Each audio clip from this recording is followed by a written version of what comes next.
Welcome है एक नए लेक्चर इस मैग्नेटिक इफेक्ट ऑफ करंट में। अभी तक इस टॉपिक पे सीख चुके हैं इस चैप्टर में कि different shape of current wire, चाहे वो स्ट्रेट हो, रिंग हो, सोलेनोइड के फॉर्म में वायर हो, आसपास वाले पॉइंट पे मैग्नेटिक फील्ड कितना होगा करंट वायर के कारण, different shape of current wire के कारण मैग्नेटिक फील्ड निकालना सीखे।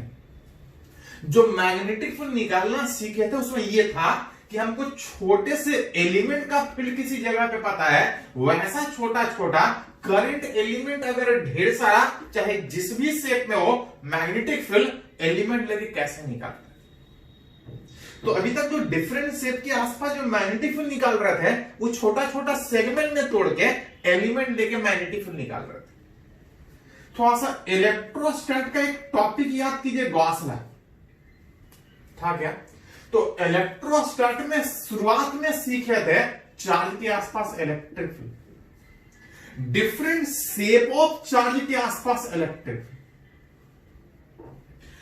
डिफरेंट शेप ऑफ चार्ज के आसपास इलेक्ट्रिक फील्ड निकालने में शुरुआत में एलिमेंट लेके इलेक्ट्रिक फील्ड निकालते थे, छोटा छोटा सेगमेंट में तोड़ के उस चार्ज के कारण हम किसी पॉइंट पे इलेक्ट्रिक फील्ड निकालते थे।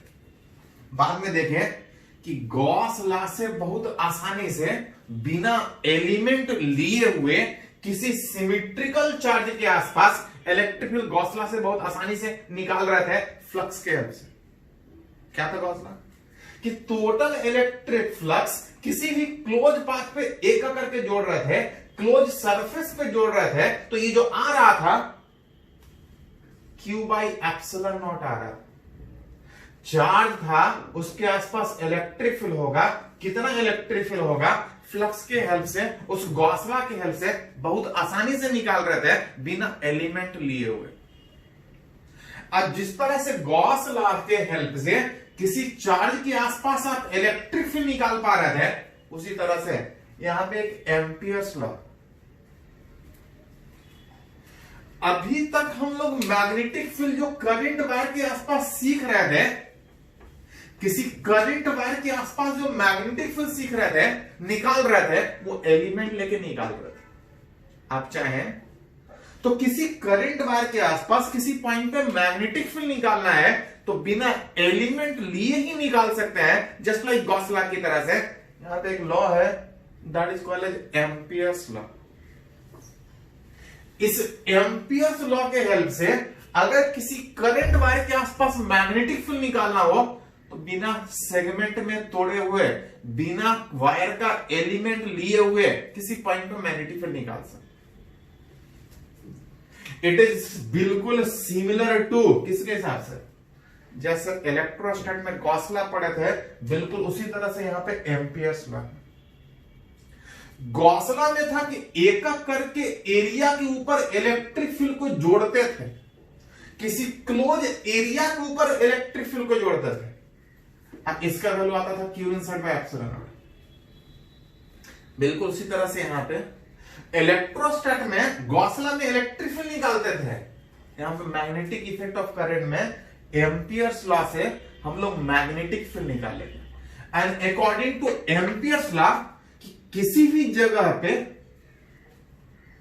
किसी करंट वायर के आसपास जो मैग्नेटिक फील्ड है, अगर उसको एक एक करके अगर लेंथ के हिसाब से जोड़िएगा, यहां पे एरिया के हिसाब से इलेक्ट्रिक फील्ड को जोड़ते थे किसी क्लोज सरफेस के ऊपर, चारों तरफ से सरफेस। यहां पे एरिया के बजाय एक एक करके लेंथ के हिसाब से जब मैग्नेटिक फील्ड को जोड़ेंगे तो B.dl का वैल्यू अगर किसी क्लोज पाथ, एक सिंबल है जिसको इंटीग्रेशन ओवर क्लोज, यहां पे सरफेस का बात होता है, यहां पे क्लोज पाथ। सरफेस मतलब चारों तरफ से, और क्लोज पाथ मतलब जहां से स्टार्ट हो रहे हैं ये किसी एक प्लेन में एक क्लोज पाथ पे, चारों तरफ से नहीं, यहां पे लेंथ के हिसाब से चारों तरफ, एक लाइन के ऊपर, एक क्लोज पाथ के ऊपर। द लाइन इंटीग्रेशन, इंटीग्रेशन मतलब जोड़ना, लाइन इंटीग्रेशन लेंथ के हिसाब से जब एक करके जोड़ेंगे, मैग्नेटिक फील्ड को जोड़ेंगे, मैग्नेटिक फील्ड को लेंथ के हिसाब से एक करके जोड़ेंगे, कहां पे जोड़ेंगे? ओवर क्लोज पाथ, ये सिंबल है जो बता रहा है कि क्लोज पाथ पे हम जोड़ेंगे।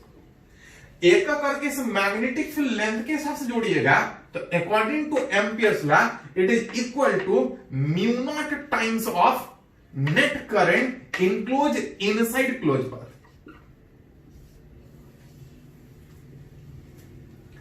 जैसा इलेक्ट्रोस्टैट में गॉस लॉ जिसके हेल्प से इलेक्ट्रिक फील्ड निकालते थे, यहां पे एम्पियर्स लॉ जिसके हेल्प से मैग्नेटिक फील्ड निकालेंगे। अकॉर्डिंग टू एम्पियर्स लॉ कि एक करके मैग्नेटिक फील्ड को लेंथ के हिसाब से जोड़ेंगे, किसी क्लोज पाथ के ऊपर जोड़ेंगे तो उसका value mu naught into I net. Net मतलब net current enclosed inside close path, कि किसी क्लोज पाथ के अंदर अगर करंट पता है तो आसपास वाले पॉइंट पे जो मैग्नेटिक फील्ड को लेंथ के हिसाब से जोड़ेंगे इसका वैल्यू इतने के बराबर है। हाँ, इसमें थोड़ा सा कंडीशन है कि ये फॉर्मूला तब वैलिड है जब इलेक्ट्रिक फील्ड वहां पे चेंज नहीं कर रहा होगा, आसपास रिमेन्स कांस्टेंट। जब वहां पे इलेक्ट्रिक फील्ड भी चेंज करता है तो उसके लिए हम लोग को पढ़ना है लास्ट इलेक्ट्रोमैग्नेटिक वेव करके एक चैप्टर है, उसमें थोड़ा सा पढ़ना है कि अगर आसपास इलेक्ट्रिक फील्ड सेम है, कहीं करंट पास कर रहा है तो वहां पे जो मैग्नेटिक फील्ड एक करके जोड़ेंगे, लेंथ के हिसाब से जोड़ेंगे, उसका वैल्यू इतने के बराबर है। स्टेटमेंट तो सिंपल है गॉस लॉ की तरह से, लेकिन काफी पावरफुल आप बोल सकते हैं। इसके हेल्प से अगर कहीं करंट पास कर रहा है उसके आसपास मैग्नेटिक फील्ड कितना होगा, इसके हिसाब से आप आसानी से निकाल सकते हैं। कैसे, एक करके देखें। It is similar to Gauss law, जैसे गॉस लॉ में इलेक्ट्रिक फील्ड निकालते थे, वैसे यहां पे एम्पियर्स लॉ से मैग्नेटिक फील्ड किसी करंट वायर के आसपास निकालेंगे। There is no effect of current outside the loop. याद कीजिए इलेक्ट्रोस्टैट में कि किसी भी क्लोज सरफेस के अंदर कितना चार्ज है उसी पे डिपेंड करता था उस E dot S, that is flux का वैल्यू। बिल्कुल उसी तरह से कहीं भी क्लोज पाथ में अंदर में कितना करंट है उससे फर्क पड़ेगा बाहर में कितना करंट है। There is no effect of current outside the close path. जैसे मान के चल रहा है कि इस तरह से कोई क्लोज पाथ, आसपास बहुत सारा वायर है,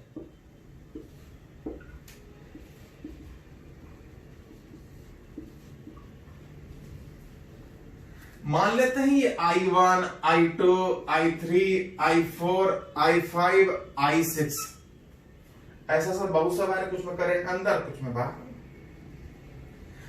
इस तरह से क्लोज पाथ लिए, क्लोज पाथ मतलब क्लोज रास्ता, चारों तरफ से नहीं, एक प्लेन में क्लोज पाथ। एक प्लेन में इस तरह से क्लोज पाथ दिया है, आसपास बहुत सारा करंट वायर, किसी में करंट बाहर है किसी में करंट अंदर है। अतः अगर फ्रॉम एम्पियर्स लॉ अगर एक करके इस क्लोज पाथ पे अगर इस बी डॉट डीएल का जोड़े तो it is equal to mu naught I net according to Ampere's. जहां पे कौन कौन सा करंट से फर्क पड़ेगा, तो बाहर वाले करंट से कोई फर्क नहीं पड़ेगा अगर इस क्लोज पाथ के ऊपर अगर इस बी डॉट डीएल को जोड़। जो फर्क पड़ेगा वो अंदर वाले करंट से, लेकिन कुछ करंट बाहर है कुछ करंट अंदर है। अगर बाहर वाले करंट को पॉजिटिव ले तो अंदर वाले को नेगेटिव लेना पड़ेगा, अंदर वाले को नेगेटिव ले तो बाहर वाले को पॉजिटिव लेना पड़ेगा। तो क्वेश्चन ये उठता है कि किसको प्लस ले किसको बाहर माइनस ले। तो ऐसे तो आप किसी को प्लस किसी को माइनस ले सकते हैं, लेकिन एक स्टैंडर्ड साइन कन्वेंशन है कि अगर इस बी डॉट डीएल को एक करके इस क्लोज पाथ पे जोड़ रहा है तो इस बात पे डिपेंड करेगा कि आप एक करके इस तरह से क्लोज पाथ पे जोड़ रहे हैं कि इस तरह से क्लोज पाथ पे जोड़ रहे हैं। और अगर एक करके मैग्नेटिक फील्ड को अगर इस तरह से क्लोज पाथ पे जोड़ रहा है तो इस लूप के एक साइड पॉजिटिव होगा एक साइड नेगेटिव। कौन सा साइड पॉजिटिव, जिसको आप चाहे तो राइट हैंड रूल सिंपल कि अगर एक करके क्लोज पाथ ऐसा ले रहे हैं तो कर्ल अगर इस तरह से आगे बढ़े तो बाहर वाला साइन पॉजिटिव होगा, अंदर वाला नेगेटिव। एक स्टैंडर्ड साइन कन्वेंशन में चाहे तो इस तरह से आगे बढ़ सकते हैं कि आप अगर इस क्लोज पाथ पे आसपास करंट वायर के कारण जो मैग्नेटिक फील्ड है उसको अगर लेंथ के हिसाब से जोड़िएगा तो बाहर में कितना करंट उससे नहीं फर्क पड़ेगा, अंदर वाले करंट कुछ पॉजिटिव कुछ नेगेटिव, कौन सा वाला पॉजिटिव। तो अगर इस तरह से जोड़ रहा है तो according to right hand rule अगर इस तरह से कर्व घुमाइएगा थंब आउटसाइड, आउटसाइड वाला डायरेक्शन पॉजिटिव लेंगे और इनसाइड वाला नेगेटिव। अगर उल्टा एक करके बी और डीएल को जोड़ दे तो अंदर वाला नेगेटिव पॉजिटिव होता और बाहर वाला नेगेटिव होता। कोई एक साइन कन्वेंशन में आप आगे यूज कर सकते हैं। बीच म्यू नॉट आई नॉट में अगर इस तरह से जोड़े बाहर वाला पॉजिटिव I4 पॉजिटिव और I1 अंदर जा रहा है नेगेटिव। आप चाहे तो बी और डीएल का वैल्यू इस तरह से निकाल सकते हैं। ये तो तरीका हुआ कि बी और डीएल निकालेंगे तो कैसे निकालेंगे, कितना आएगा, किस तरह से सोचेंगे उसके बारे में। बात है कि ये पढ़ क्यों रहे। तो गॉस लॉ पढ़े थे सिमेट्रिकल चार्ज के आसपास इलेक्ट्रिक फील्ड निकालने में, उसी तरह से एम्पियर्स लॉ के हेल्प से जो बी और डीएल जोड़ने के बाद इतना आ रहा है, इसके हेल्प से अगर कहीं करंट आसपास पता है तो उस वायर के आसपास मैग्नेटिक फील्ड कितना होगा आप चाहे तो इस एम्पियर्स लॉ से निकाल सकते। कैसे निकलेगा पहले इसको नोट कीजिए, तो आगे हम लोग बात करते हैं कि कैसे निकलेगा। इसको नोट कीजिए।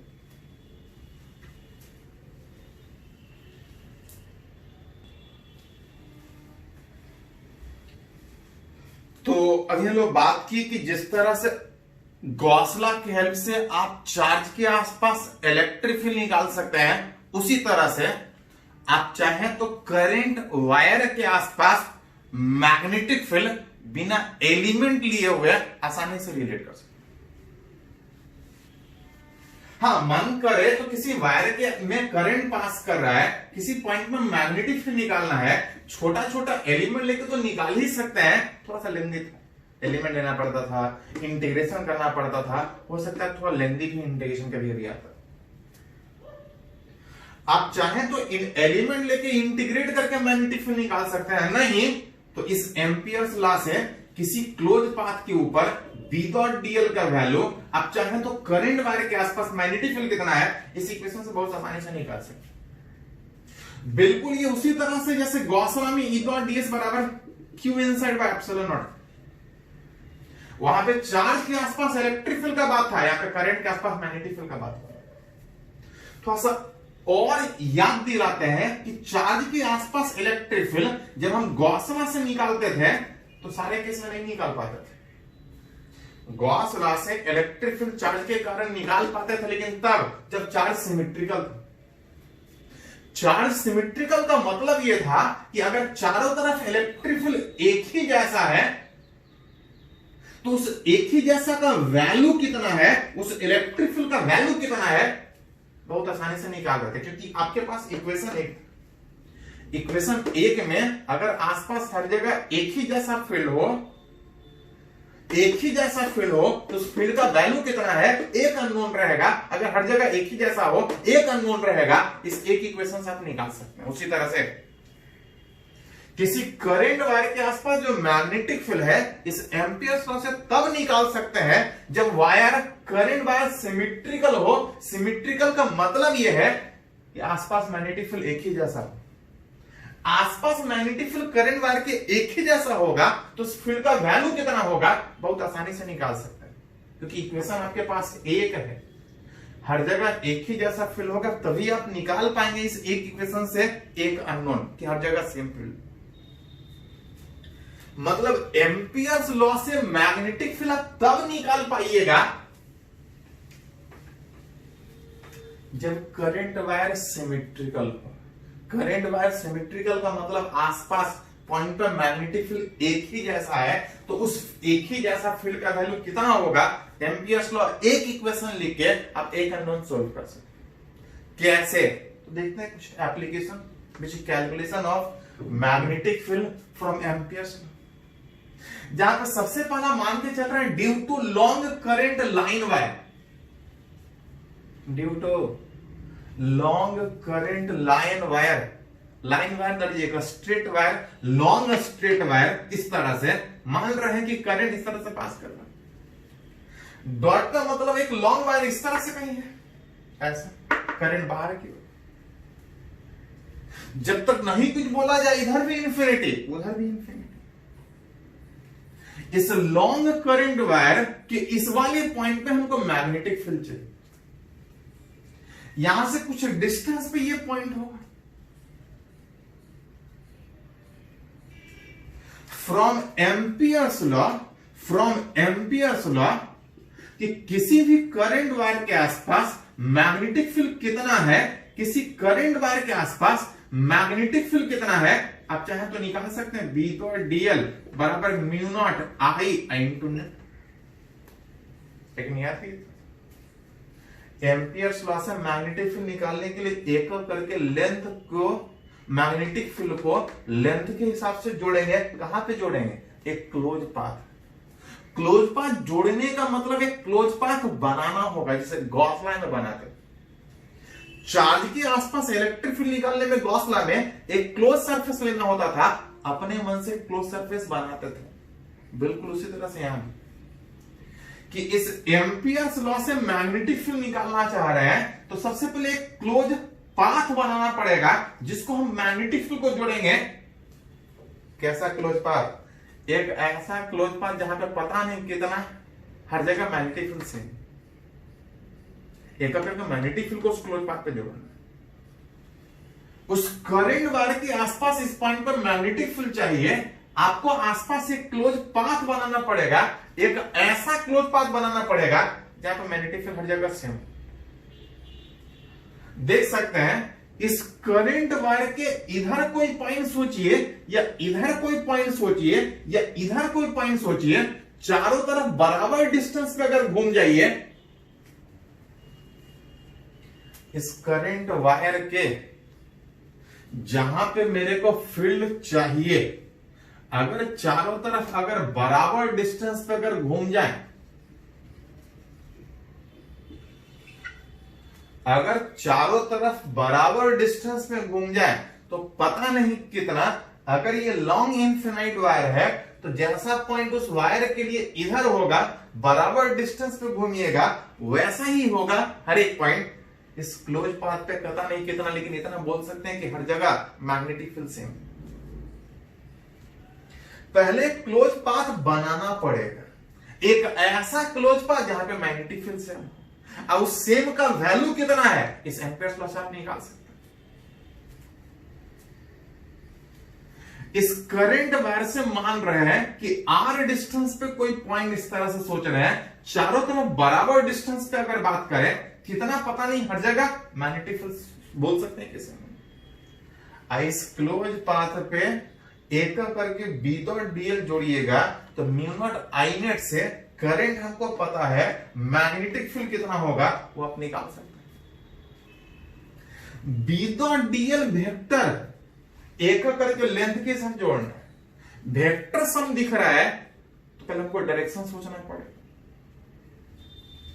किसी लॉन्ग करंट वायर के कारण किसी पॉइंट पर मैग्नेटिक फील्ड किधर होता है, तो सिंपली निकाल सकते हैं कि स्ट्रेट वायर में मैग्नेटिक फील्ड निकालना होता है। Thumb is in direction of current, किसी जगह पे करंट फील्ड का डायरेक्शन ये कर्ल बताता है।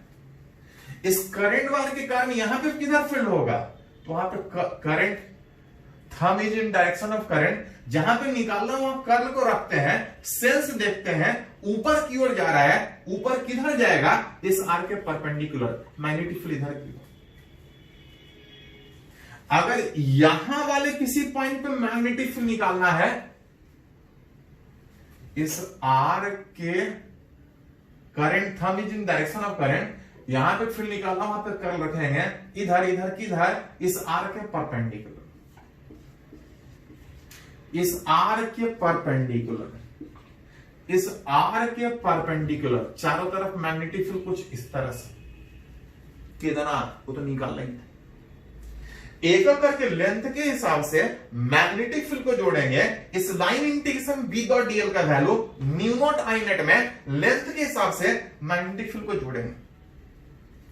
आप ऐसा भी एक का करके जोड़ सकते हैं, आप ऐसा भी जोड़ सकते हैं, थोड़ा देर पहले डिस्कस किया। अगर इस तरह से जोड़ते हैं तो लूप का एक साइड पॉजिटिव, एक साइड नेगेटिव। अगर इस तरह से एक का करके क्लोज पाथ मूव करते हैं, डायरेक्शन ऑफ क्लोज पाथ, अगर एक करके इस तरह से अगर क्लोज पाथ पे आगे बढ़ते हैं तो राइट हैंड रूल से, राइट हैंड रूल से बाहर वाला डायरेक्शन पॉजिटिव होगा और अंदर वाला नेगेटिव होगा। आप ऐसा भी एक करके बढ़ सकते हैं, आप चाहें तो उल्टा भी बढ़ सकते हैं। एक करके बढ़ेंगे, उस क्लोज पाथ पे बढ़ेंगे, इस इंटीग्रेशन उस क्लोज पाथ में अगर इसके डॉट प्रोडक्ट को तोड़ा जाए, बी इंटू डीएल इंटू दोनों के बीच का एंगल, किसके बीच का एंगल? एक का करके लेंथ के हिसाब से जो घूम रहे हैं और मैग्नेटिक फील्ड के बीच का डायरेक्शन। अगर ऐसा घूम रहे हैं, मैग्नेटिक फील्ड हर जगह उसी डायरेक्शन में है,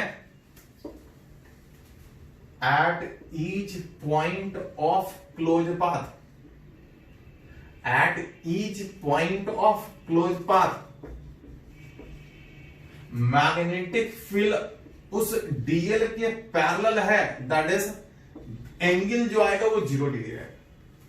एक करके घूम रहा है, अगर ऐसा घूम रहा है, मैग्नेटिक फील्ड हर जगह पाथ के टेंजेंट में उसी डायरेक्शन में आएगा, घूमेंगे तो एंगल 0 डिग्री आएगा। इस line integration B dot dl में अगर इसका डॉट प्रोडक्ट तोड़ेंगे तो हर जगह angle 0, mu naught into I net में अगर क्लोज पाथ ऐसा लिए हैं तो बाहर वाला पॉजिटिव में करंट बाहर की ओर है, ये पॉजिटिव करंट हो। अगर उल्टा घूमते, मैग्नेटिक फील्ड इस डायरेक्शन में है, उल्टा घूमते तो ये 180 आता, आई -1, माइनस माइनस हट जाए, तो उससे बहुत ज्यादा कोई फर्क नहीं पड़ेगा उस डायरेक्शन से। मैग्नेटिक फील्ड उस क्लोज पाथ में कितना पता नहीं, लेकिन इतना पता है कि हर जगह सेम मैग्नीट्यूड, डायरेक्शन तो अलग अलग। वेक्टर में डायरेक्शन अलग अलग था, इसको बाहर नहीं कर सकते हैं, लेकिन बाई मैग्नीट्यूड से इसको बाहर कर सकते हैं। एक करके उस क्लोज पाथ पे जोड़ेंगे, एंगल हर जगह cos 0 सेम था, म्यू नॉट आई में cos 0 1, B integration of dl में एक करके इस क्लोज पाथ पे जोड़ेंगे तो ये आर रेडियस का है 2 pi is equal to mu naught I, जो मैग्नेटिक फील्ड आएगा म्यू नॉट आई बटा 2 पाई आर, जो पहले ही पढ़ चुके हैं कि किसी लॉन्ग करंट वायर के कारण किसी पॉइंट पर मैग्नेटिक फील्ड कितना होगा, तो म्यू नॉट आई बटा 2 पाई आर। जैसे जैसे दूर जाएंगे मैग्नेटिक फील्ड घट रहा होगा, जिसको आप चाहे तो ग्राफिकली भी दिखा सकते हैं। जैसे जैसे दूर जाएंगे मैग्नेटिक फील्ड घटेगा। इसको थोड़ा सा नोट कीजिए, तो आगे किस और भी शेप ऑफ करंट वायर के आसपास मैग्नेटिक फील्ड निकालते हैं, इसको नोट कीजिएगा।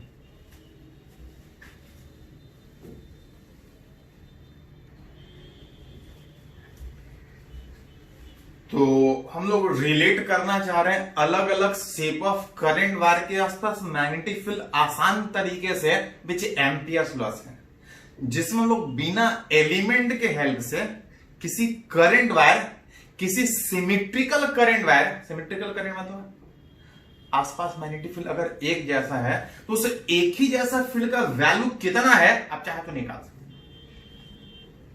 अभी हम लोग एक स्ट्रेट वायर का फील्ड का बात की, जो कि पहले भी एलिमेंट लेके सीखे थे और एम्पियर्स लॉ से भी सीखे। इसी में एक आगे बढ़े तो इस बार मैग्नेटिक फील्ड निकालना चाह रहे हैं due to current carrying hollow cylindrical wire. एक वायर हॉलो सिलेंडर के शेप में है, इस तरह से करंट कुछ पास कर रहा है, पास कर रहा हो उधर। एक लॉन्ग हॉलो सिलिंड्रिकल वायर जिसमें करंट पास कर रहा है, अंदर से खाली है, अंदर नहीं, जो भी करंट पास करेगा वो चारों तरफ सरफेस पे इस तरह से पास कर रहा होगा। इस वायर का कुछ रेडियस होगा, सिलिंड्रिकल शेप में है, इसका कुछ एक्सिस होगा, अतः रिलेट करना चाह रहा है इस करंट वायर के कारण आसपास मैग्नेटिक फील्ड कितना होगा, जिसमें दो पॉसिबिलिटी हो सकता है। पहले केस में अगर बात करें कि फॉर इनसाइड पॉइंट,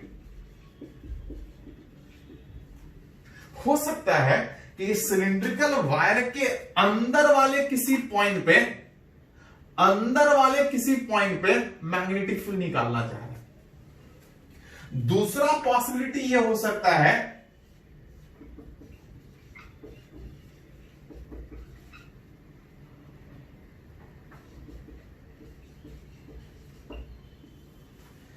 कि वो पॉइंट इसके अंदर के वजह हो सकता है पॉइंट कहीं बाहर इधर कहीं मैग्नेटिक फील्ड निकालना। इस लॉन्ग सिलिंड्रिकल करंट वायर में हॉलो सिलेंडर है, आसपास वाले पॉइंट पे मैग्नेटिक फील्ड निकालना है, फ्रॉम एम्पियर्स लॉ से निकाल सकते हैं।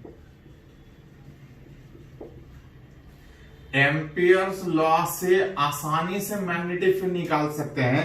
लाइन इंटीग्रेशन इस बी डॉट डीएल का value mu naught I net के बराबर। याद कीजिए, इस लॉ से मैग्नेटिक फील्ड निकालने में सबसे पहले हमको एक क्लोज पाथ बनाना होता था। एक ऐसा क्लोज पाथ बनाना होता था जहां पे पता नहीं कितना, इतना पता हो कि मैग्नेटिक फील्ड हर जगह सेम रहेगा, तभी इस इक्वेशन से निकाल सकते हैं। अगर पॉइंट अंदर में सोच रहे हैं, यहां पे आप देख सकते हैं कि एक्सिस से चारों तरफ अगर बराबर डिस्टेंस पे अगर एक क्लोज पाथ बना ले, चारों तरफ से नहीं, एक क्लोज रास्ता लाइन, क्लोज लाइन, अगर चारों तरफ एक क्लोज लाइन बना ले तो पता नहीं कितना, लेकिन इतना पता है कि एक्सिस से जितना ऊपर अगर चारों तरफ बराबर डिस्टेंस पे चारों तरफ घूमे तो हर जगह मैग्नेटिक फील्ड सेम होगा। कितना हो तो निकाल लेंगे। एक करके क्लोज पाथ पे घूमे, बी डॉट डीएल का value mu naught I net. I net का मतलब इस क्लोज पाथ के अंदर कितना करंट है। आप देख सकते हैं ये हॉलो था, जो भी करंट है वो बाहर है, जो भी करंट है बाहर होने का मतलब अंदर में कोई करंट नहीं। अंदर में कैसा भी क्लोज पाथ लीजिएगा, mu naught into I net में आई नेट है 0, और आई नेट 0 का मतलब आप बोल सकते हैं कि इसका वैल्यू 0। लाइन इंटीग्रेशन एक करके बी डॉट डीएल 0 का मतलब कि मैग्नेटिक फील्ड अंदर वाले किसी भी पॉइंट पे अगर बात कीजिएगा तो 0 है। अंदर में कोई करंट नहीं, अंदर में कैसा भी क्लोज पाथ लीजिए, नेट करंट 0 होने के कारण जो भी करंट पास कर रहा था बाहर से पास कर रहा था, बाहर वाले करंट का कोई मैग्नेटिक इफेक्ट उस बी डॉट डीएल पर नहीं होता है। अंदर में करंट पास ही नहीं कर रहा है, मतलब आप बोल सकते हैं इस हॉलो सिलिंड्रिकल वायर के अंदर कोई भी पॉइंट कंसीडर कीजिएगा, मैग्नेटिक फील्ड 0 है अंदर उस हॉलो वायर के अंदर।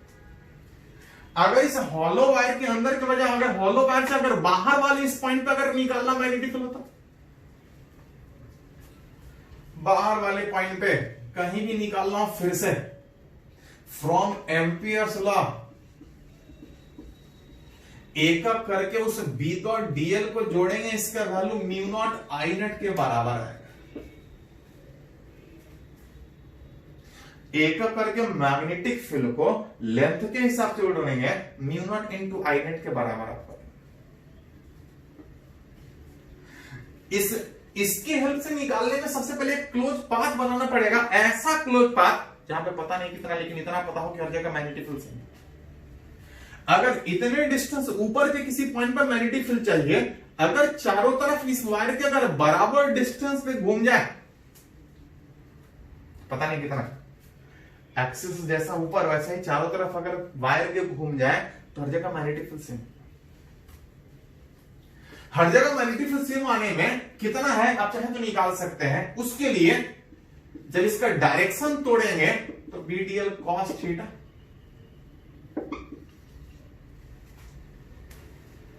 थीटा एंगल किसके बीच, बी और डीएल के बीच, जो कि थोड़ा पहले देखे थे कि इस तरह जोड़ेंगे और इस तरह जोड़ेंगे तो फर्क पड़ेगा, लेकिन ज्यादा फर्क नहीं पड़ेगा।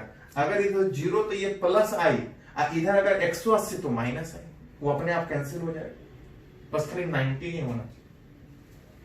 मतलब आप चाहे इस तरह से इस क्लोज पाथ पे जोड़े या इस तरह से उस क्लोज पाथ पे जोड़े जिसके ऊपर एम्पियर्स लगाना चाहता है, इससे बहुत ज्यादा कोई फर्क नहीं पड़ने वाला है। अगर 0 लीजिएगा तो इधर प्लस आएगा, माइनस 180 लीजिएगा तो इधर माइनस आएगा, उससे बहुत ज्यादा फर्क नहीं पड़ेगा। फर्क इससे पड़ेगा कि इस क्लोज पाथ के अंदर कितना करंट है। वायर ये वाला था, अगर बाहर में क्लोज पाथ बनाया है तो सारा करंट अंदर से जाएगा, अंदर क्लोज पाथ ले रहे थे, अंदर में कोई करंट नहीं पास कर रहा था, बाहर लेंगे तो सारा करंट अंदर से ही पास करेगा अगर ये क्लोज पाथ लिया। मैग्नेटिक फील्ड डायरेक्शन वाइज अलग अलग होगा, लेकिन मैग्नीट्यूड वाइज सिमेट्रिकल पाथ होने के कारण हर जगह से एक करके हटाइएगा तो इंटीग्रेशन ओवर डीएल में 2 पाई आर cos 0 1 आपका is equal to mu naught I, magnetic field यहां से लिख सकते हैं म्यू नॉट आई बटा 2 पाई आर। वही हो गया जो एक करंट वायर का था, लॉन्ग करंट वायर। मतलब बोल सकते हैं कि hollow current carrying cylindrical wire के अंदर के हर एक पॉइंट पे फील्ड जीरो, अंदर में हर एक पॉइंट पे फील्ड जीरो। अब बाहर वाले के लिए एक सिंपल लाइन वायर की तरह से बिहेव करेगा। मैग्नेटिक फील्ड वही आ रहा है इस हॉलो सिलेंडर में जो एक करंट वायर के आसपास आता था, बीच जैसे जैसे वायर से दूर जाएंगे फील्ड घटेगा। कभी कभी इसका ग्राफ पूछता है कि जैसे जैसे सेंटर से दूर जाएंगे उस हॉलो वायर में मैग्नेटिक फील्ड किस तरह से चेंज करेगा, जो कि हमको पता है कि जब तक वायर के अंदर है, अंदर कब तक है R is equal to R पर, जब तक वायर के अंदर है मैग्नेटिक फील्ड जीरो। कितना भी आगे बढ़ जाए हर जगह मैग्नेटिक फील्ड जीरो। जैसे ही सरफेस पे आएंगे उसके बाद मैग्नेटिक फील्ड घट रहा है, घटेगा तब जब कुछ होगा, रहेगा तब ना, दूर जाएंगे तो फील्ड घट रहा है इनवर्सली। जैसे सरफेस पे आएंगे R is equal to R में मैग्नेटिक फील्ड सरफेस पे म्यू नॉट आई बटा 2 पाई R, और जैसे जैसे दूर जाएंगे फील्ड घटेगा, आउटसाइड में इनवर्सली प्रोपोर्शनल हुआ, अंदर में जीरो और बाहर में कुछ इस तरह से। बहुत बार तो ये ग्राफ सीधा सीधा नीट हो, जेई मेन हो, पूछा हुआ सिंपली कि मैग्नेटिक फील्ड उस वायर के कारण कैसा होगा, अंदर में हर एक पॉइंट पे जीरो, बाहर में लाइन वायर की तरह से बिहेव करेगा, सरफेस पे मैक्सिमम फील्ड होगा, और जैसे जैसे दूर जाएंगे घटेगा। इक्वेशन से देख सकते। चलिए इसको थोड़ा सा नोट कीजिए। तो कुछ और शेप ऑफ करंट वायर के आसपास मैग्नेटिक फील्ड हम लोग सीखते हैं, इसको पहले नोट कीजिए।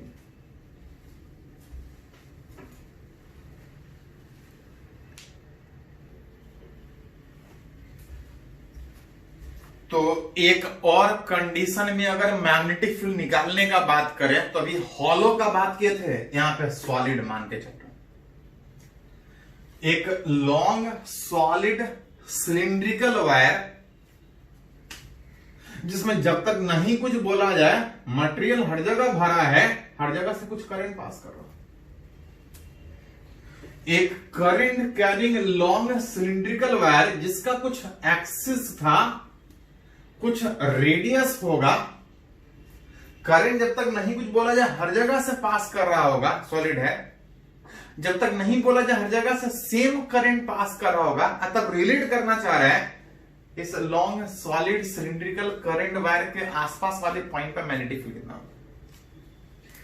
पॉइंट अंदर भी हो सकता है, पॉइंट बाहर भी हो सकता है।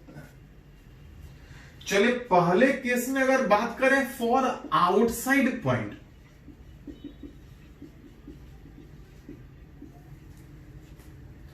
इस long solid cylindrical current wire इस बाहर वाले पॉइंट जो कि एक्सिस से अगर r डिस्टेंस पे अगर मैग्नेटिक फील्ड निकालना हो तो from Ampere's law B dot dl का value mu not I net के बराबर।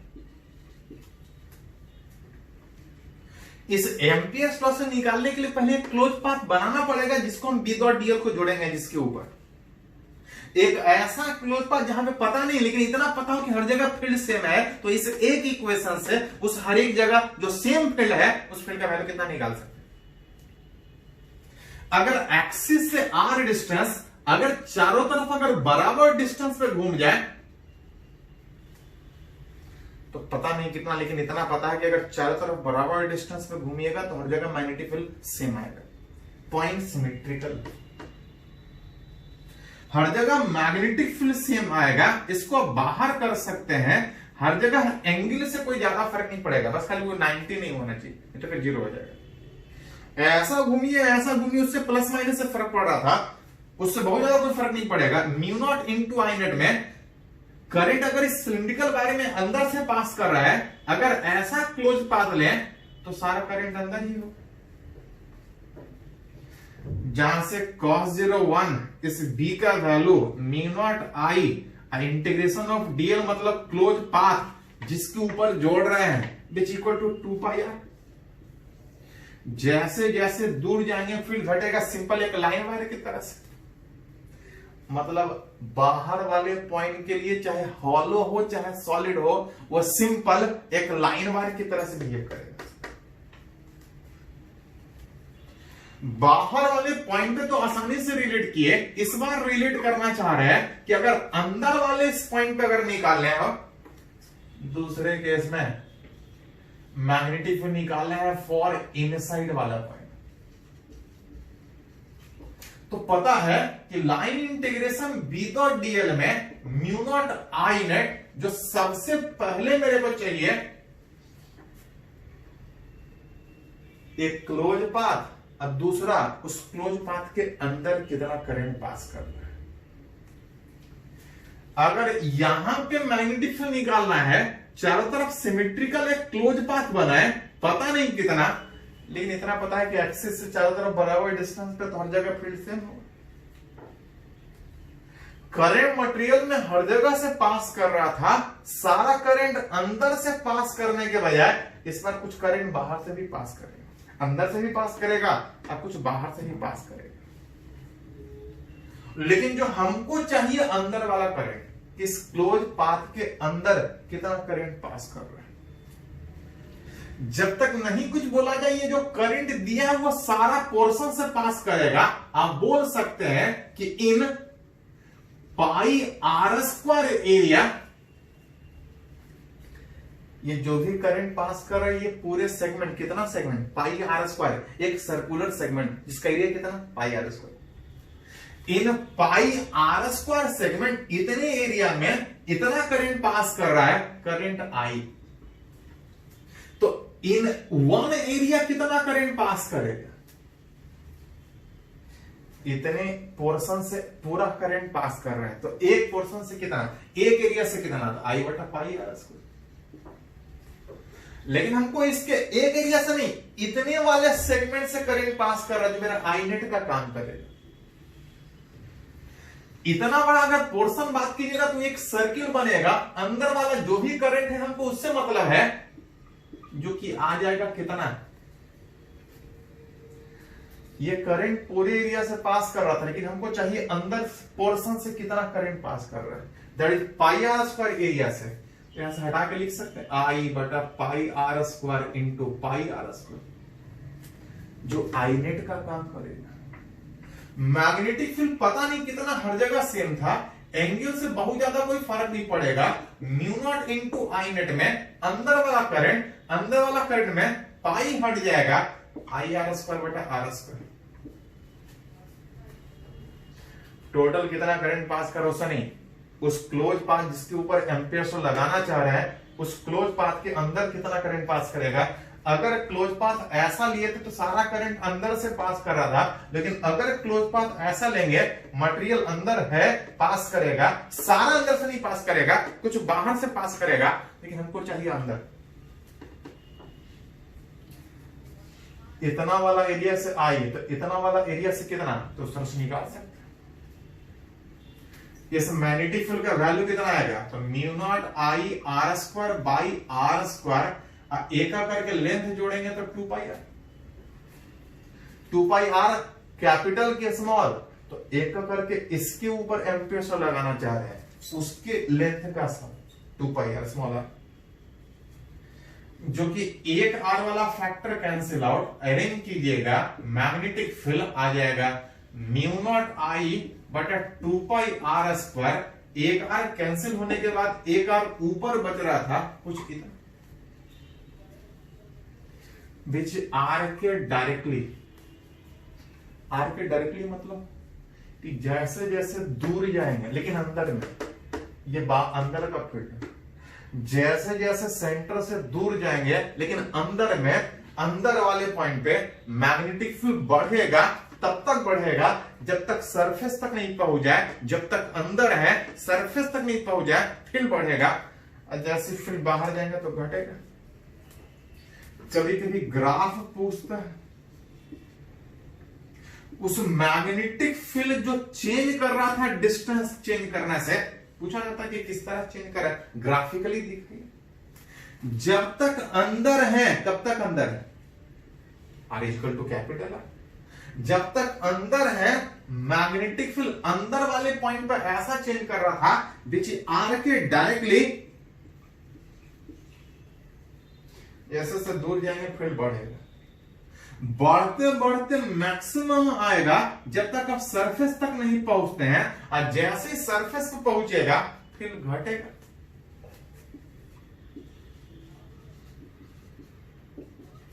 अंदर में डायरेक्टली बढ़ते बढ़ते सरफेस पे मैक्सिमम, बढ़ते बढ़ते सरफेस पे मैक्सिमम, और दूर जाइएगा तो फिर घटेगा।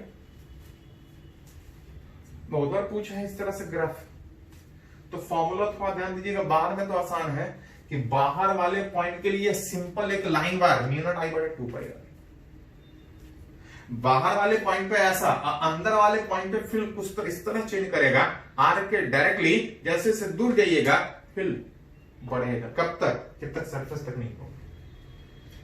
चलिए पहले इसको थोड़ा सा नोट कीजिए, तो कुछ और आगे हम लोग बात करते हैं। पहले इसको नोट कीजिए।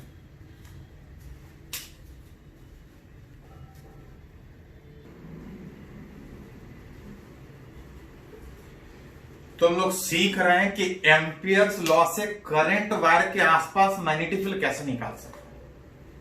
अभी जो हम लोग बात की है बिल्कुल एक हॉलो का बात की है, एक बिल्कुल सॉलिड का बात की है। इसमें एक कंडीशन में और हम लोग बात करना चाह रहे हैं कि एक ठीक हॉलो सिलिंड्रिकल वायर, हॉलो है लेकिन पूरा हॉलो नहीं, बीच में कुछ मटेरियल भरा है इस तरह से, अंदर खाली बीच में मटेरियल बाहर। एक ठीक हॉलो सिलेंडर में इस तरह से अगर एक करंट पास कर रहा है, कुछ पास कर रहा है, थोड़ा सिंपल मानने के लिए इसका रेडियस r/2, इसका r माने एक रिलेशन में आएगा, आप a और b मान के भी चल सकते हैं। इस तरह से करंट पास कर रहा है, अब तब निकालना चाहते हैं कि आसपास वाले पॉइंट पर मैग्नेटिक फील्ड कितना होगा। पॉइंट यहां भी हो सकता है, पॉइंट यहां भी हो सकता है, अब पॉइंट इसके अंदर भी हो सकता है। एक करके बात करें कि फॉर अगर पॉइंट अगर P1 का बात करें तो चारों तरफ जब एक क्लोज पाथ बनाइएगा सिमिट्रिकल में, तो अंदर से कोई करंट नहीं पास करेगा, हॉलो था, जो भी करंट पास करेगा मटेरियल से, आप सीधा बोल सकते हैं कि उस P1 वाले पॉइंट पे मैग्नेटिक फील्ड 0, इसके अंदर से कोई करंट नहीं पास करेगा, line integration b dot dl का value mu naught I net में 0, तो मैग्नेटिक फील्ड 0। मतलब सिंपली देख के बता लिया कि अंदर में कहीं भी कोई पॉइंट लीजिएगा तो मैग्नेटिक फील्ड 0। फॉर अगर पॉइंट अगर P2 का बात करें, पॉइंट P2 का बात करें, यहां पे सिमिट्रिकल चारों तरफ जब एक क्लोज पाथ बनाइएगा तो आप देख सकते हैं कि सारा का सारा करंट क्लोज पाथ के अंदर है। b dot dl is equal to mu naught I net में सारा करंट अंदर से ही पास कर रहा है। हॉलो है यहां पे, लेकिन ये क्लोज पाथ में चाहे अंदर कैसा भी हो सारा उसी से पास करेगा। रिलेट कर सकते हैं कि जो मैग्नेटिक फील्ड आएगा म्यू नॉट आई बटा dl मतलब 2 पाई, और मतलब जितना दूर वो पॉइंट सोच रहे हैं रेडियस, इसका रेडियस नहीं, इसका रेडियस नहीं, जितना दूर आप सोच रहे हैं, मतलब अंदर में 0, बाहर वाले के लिए अगेन एक लाइन वायर की तरह से बिहेव करेगा। लेकिन अगर इसके बीच अगर बात करें, अंदर 0 बाहर लाइन वायर, बीच वाले किसी पॉइंट पर मैग्नेटिक फील्ड निकालना। फॉर अगर पॉइंट अगर P3 अगर रिलेट करें यहां पे, तो एक क्लोज पाथ बनाना पड़ेगा।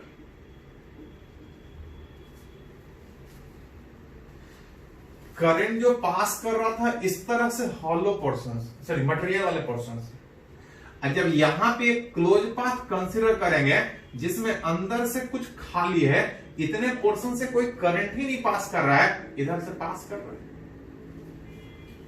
करंट का बात कीजिएगा तो सारा करंट इस क्लोज से पास करने में कुछ करंट इस क्लोज पाथ के अंदर से पास करेगा और कुछ बाहर से पास करेगा। लेकिन याद कीजिए एम्पियर लॉ से हमको ये चाहिए कि क्लोज पाथ के अंदर कितना करंट पास कर रहा है।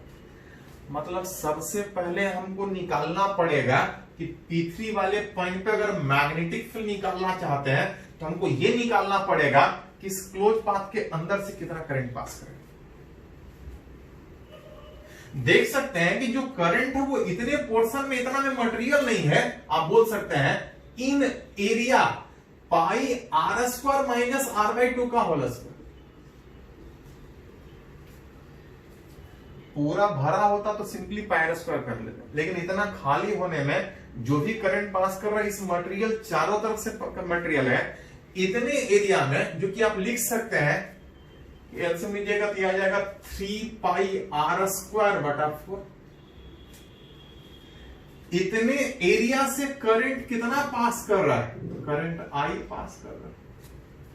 तो एक एरिया से कितना पास करेगा? तो इज इक्वल टू आई बटा 3 पाई आर स्क्वायर बटा 4, जो कि लिखिएगा तो 4i बटा 3 पाई आर स्क्वायर।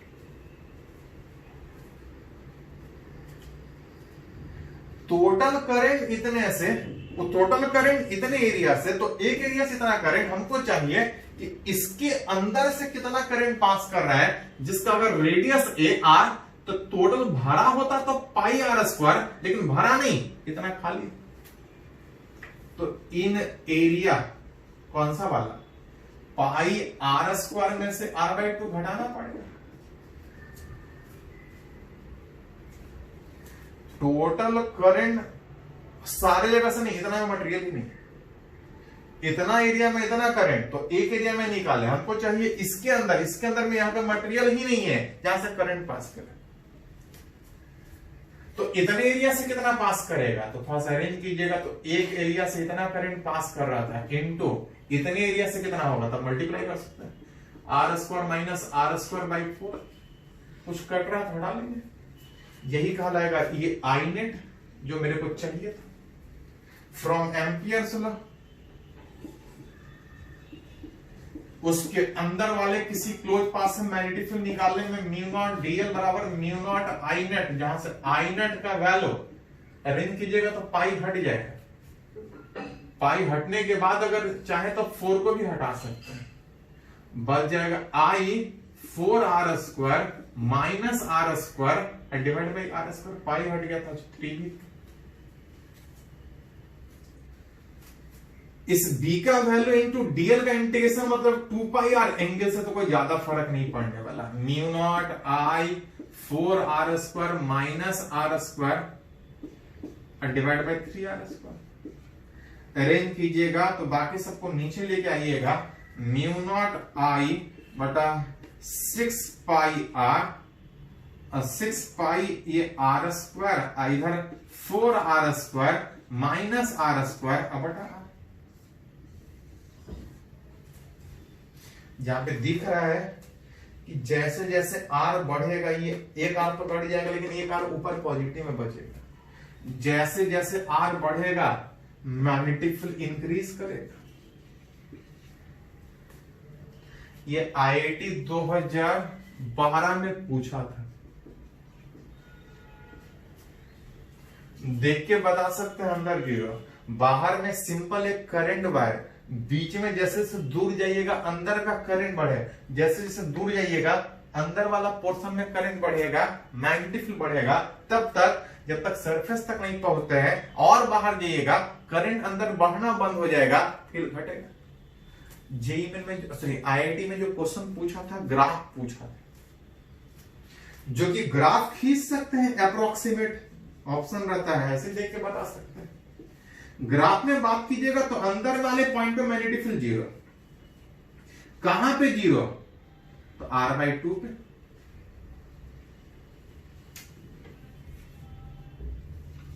अंदर वाले r/2 तक मैग्नेटिक फील्ड 0 अंदर में। जैसे जैसे बढ़िएगा तो मैग्नेटिक फील्ड बढ़ेगा r तक और फिर बाहर जाइएगा तो फील्ड घटेगा। सबसे बाहर अंदर में बढ़ेगा थोड़ा एब्रप्ट तरीके से, तो उस तरह से आप रिलेट कर सकते हैं कि लगातार उस तरह से कुछ बढ़ रहा होगा, स्ट्रेट लाइन नहीं होगा, लगातार बढ़ रहा होगा, बाहर में कुछ घटेगा, अंदर में हर जगह मैग्नेटिक फील्ड 0।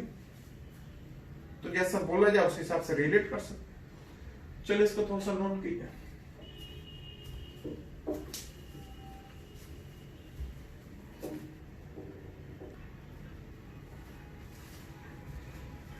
तो अगर एक और इस पे अगर नॉमेरिकल बात करें, ये भी आपको आईआईटी में पूछा है 2012 में क्वेश्चन था कि एक सिलिंड्रिकल वायर इस तरह से दिखा है, करंट अंदर बाहर दोनों सोर्स में ज्यादा फर्क नहीं पड़ेगा। एक लॉन्ग सिलिंड्रिकल वायर में जिसमें कुछ करंट पास कर रहा है, बोल रहा है कि अगर एक सिलिंड्रिकल कैविटी क्रिएट कर दे, मतलब पूरा भरा हुआ वायर में अगर कहीं से कोई वायर काट के हटा दे, अंदर ही अंदर पूरा भरा में इस तरह से एक सिलिंड्रिकल कैविटी क्रिएट किया हुआ है, तो आपसे पूछ रहा है इस पॉइंट पे नेट मैग्नेटिक फील्ड कितना। जहां पे करंट देने के बजाय क्वेश्चन में दिया था if J be the current density, current density का मतलब करंट पर यूनिट एरिया दिया हुआ, करंट दिया हुआ है, पर यूनिट एरिया ही दिया है, एरिया से मल्टीप्लाई करेंगे तो करंट निकल जाएगा।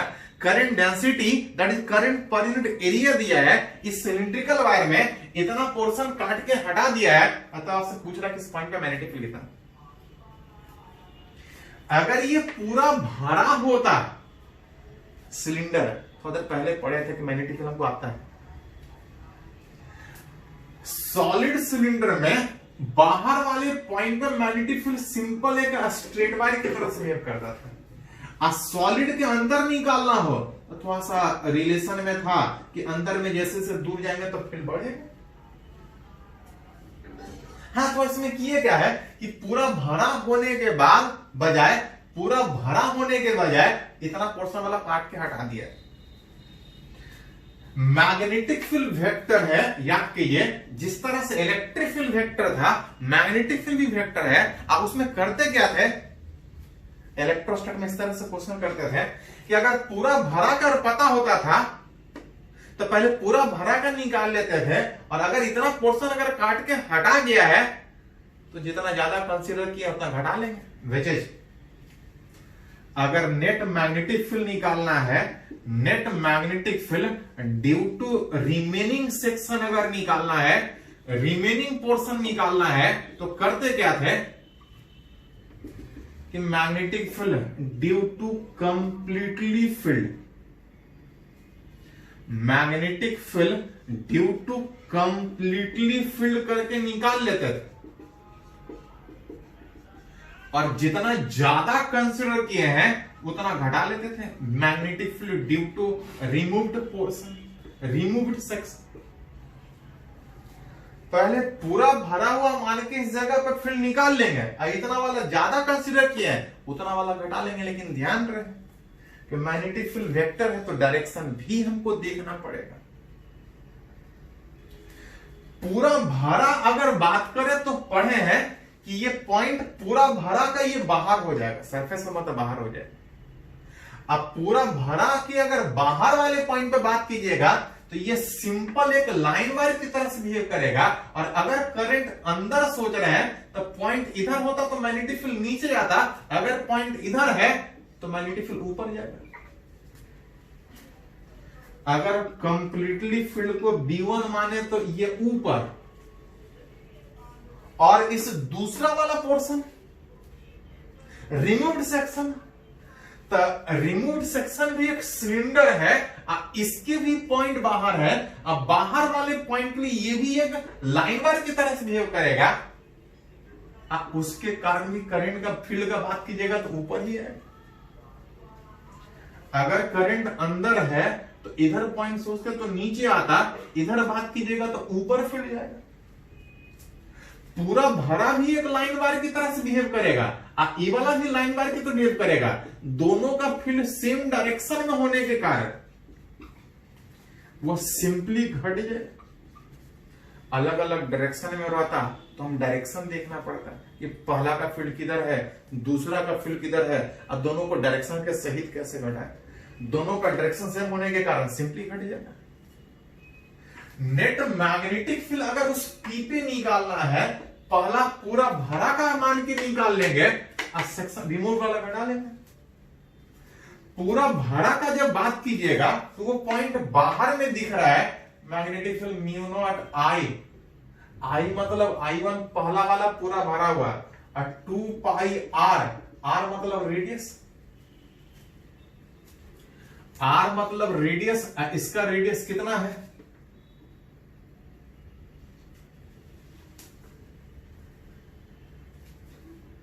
उसका रेट 2 पाई आर, आर मतलब वहां पे सरफेस पे था, आर मतलब रेडियस, रेडियस बराबर ए। ये पूरा भरा का निकाले, इसका निकालिएगा, इसका निकालिएगा, इसके भी बाहर है, बाहर वाले पॉइंट पे जो मैग्नेटिक फील्ड आएगा म्यू नॉट, ये दूसरा वाला करंट बटा 2 पाई आर मतलब रेडियस नहीं, यहां पे सेंटर से डिस्टेंस होगा, सरफेस पे है तो रेडियस के बराबर। यहां से बात कीजिएगा, हॉलो यहां पे लाइन वायर की तरफ बिहेव करेगा, यहां से डिस्टेंस उस आर का वैल्यू 3/2।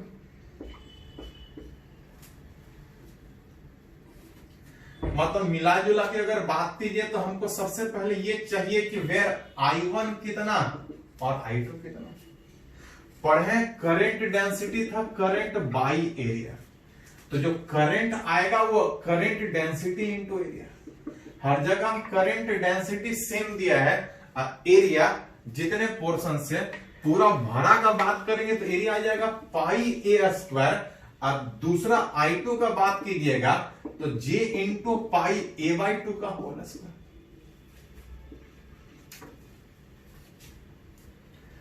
पहले पूरा भरा का फील्ड निकाले, म्यू नॉट I1 मतलब J into pi a square और डिवाइड बाई आ रहा था 2 पाई ए।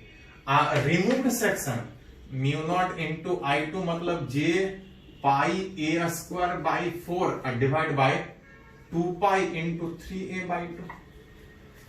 थोड़ा सा अरेंज कर लीजिए,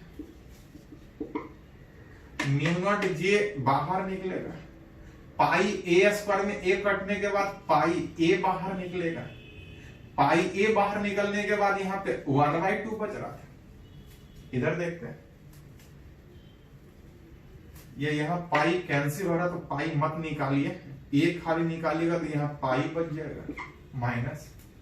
म्यू नॉट निकल चुका है, जे निकल चुका है, ये पाई कैंसिल था, ये 2 कैंसिल था, 2 कैंसिल था, 1 कैंसिल आउट होने के बाद ये 4 नीचे आके 1/12 आ जाएगा।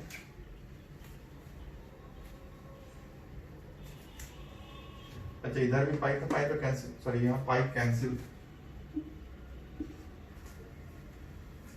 ये 2 कैंसिल, 4 नीचे आएगा, 12 बचेगा।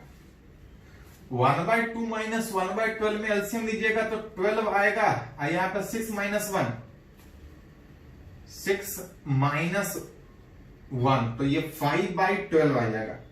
मैग्नेटिक फील्ड लिख सकते हैं 5/12, 5/12 म्यू नॉट जे इंटू ए। मैग्नेटिक फील्ड उसकी कुछ नहीं, पूरा भरा का पहले निकाल लीजिए, इतना ज्यादा कंसीडर कर रहे हो उतना घटा लीजिए।